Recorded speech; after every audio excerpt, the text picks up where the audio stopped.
Welcome to Curse Conversations. For today, I will be your host, Sophie. And I'll be your other co-host, Angela. And we are once again accompanied by two special guests, Amir Very and special. Tenzin. They're Say special. hello. They're special. What do you mean by that? おはようございます。konnichiwa. 私は天然です。 Yeah, they're very special. ありがとう。 Yep. All right. You're welcome. Like you have heard from the little self-introductions our guests have said, today's case is another case from Japan. Today we'll be talking about Takahiro Shiraishi, who was also known as the Twitter killer.そうです。 Get into some backgrounds about this guy. He was a regular kid growing up. Wasn't much to talk about with his childhood. He had a fine childhood, had parents that cared for him, regular, every, normal household. Mm-hmm. Although, some things started to change once he reached adulthood. He was living in an apartment in Zama, a city in central Kanagawa Prefecture. And reportedly, he stalked Twitter and contacted suicidal people, asking them to come to his house so he could watch them commit suicide. Oh. Mm-hmm. That's a new type of king. That is how he lured and contacted his victims. He offered to either assist or watch them kill themselves. A friend of his indicated that he had indulged in choking games with school friends. And signs of his later victims indicated that he had been strangled to death. Each one of his 9 victims showed signs of defensive injuries. Before he moved to Zenma, he had worked as a scout who lured women into brothels to work in the sex industry. And at this stage, people started warning locals about him, describing him as a creepy scout. Yep. He then moved from Tokyo into an apartment in Zama in August of 2017. Oh, this was recent. It is very recent, yes. Oh, no. His span of crimes was August 22nd of 2017 to October 17th of 2017. Whoa. So it is a very recent case compared to cases we've talked about before.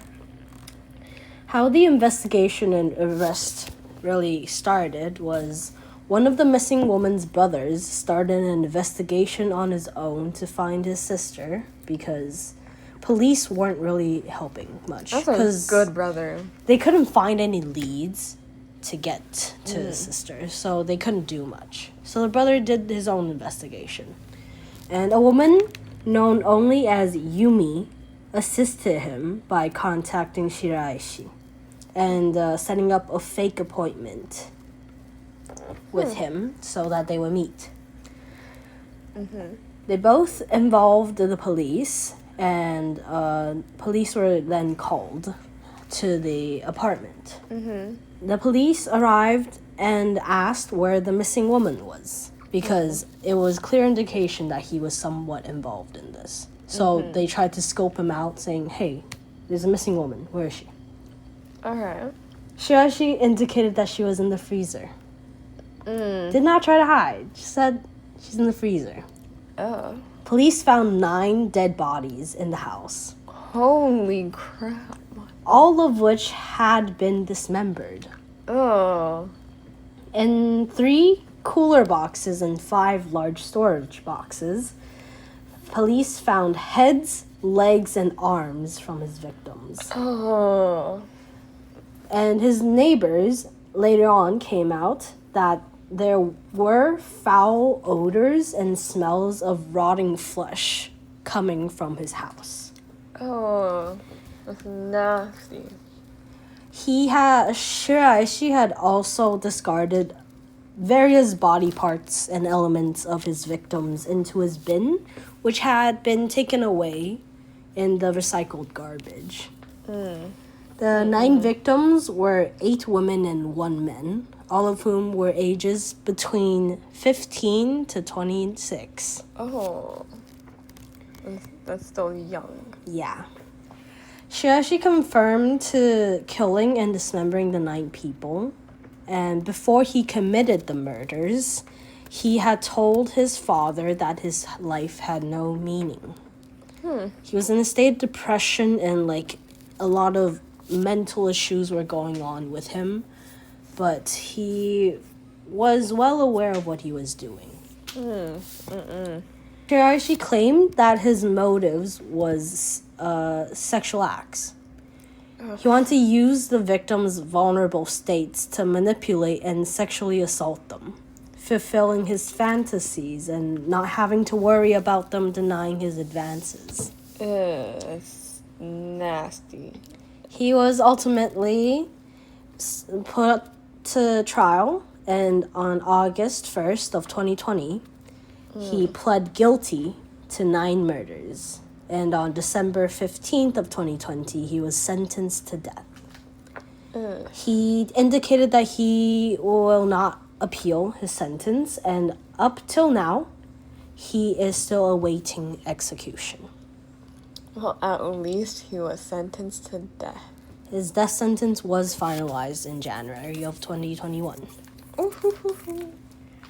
So this was a very short case. Really, that's all the information there was about him. But you can see that he is really, how do I put this? Disgusting, horrific, terrible, deserving of death. Any more? Probably somewhere in the back of my mind. Nasty. Not safe for school. Not safe for our podcast. I'll tell you after.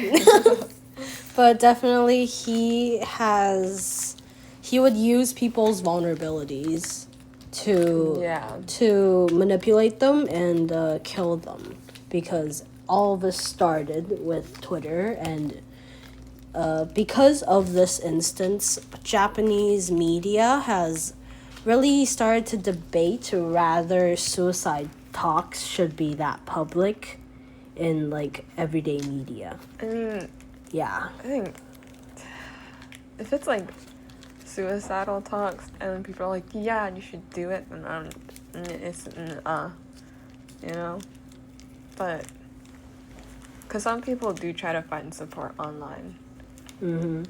Because the killings have really impacted Japan and has triggered a lot of debates about suicide and how to help those considering it, because the main source of his victims span from suicide discussion groups. And the government has indicated that it may introduce new regulations with these kinds of information as well as media use. I mean, that's fair, I'd say. Because this would cause a lot of panic. Yeah. And up to this point, he is still in jail awaiting his sentence. Can't wait. Can't wait. I can't wait. Waiting his execution in jail. Alright. And yeah, that was the very short episode, actually. Very, very short. We'll probably do a longer one next time. Yeah. And yeah, you guys got anything to say? Don't like the guy. What do you think causes suicidal thoughts, Amir? When your friend's like Zach. On God. Oh, 100%. Look at him just every single time when I see him. God damn. Jeez. Anyway. All right. And that concludes today's episode. And if you guys have other cases you want to talk about, you guys can tell us. We might do it. In the far future. Let's not go on the far, far, far future one. Just the I'll far try. future? The very, very, very, very, very, very, very, very, very, very, very far future. Okay. Yeah. All right. That concludes the episode. And Bye bye. Welcome to back. Welcome back. Don't we do no welcome to Curse? Okay, welcome to. Okay. Hi, this is me, Sophie from editing. It was indeed welcome back to Curse Conversations, not welcome to. So, just a little note, and also, I'm sorry, Angela, it was my fault.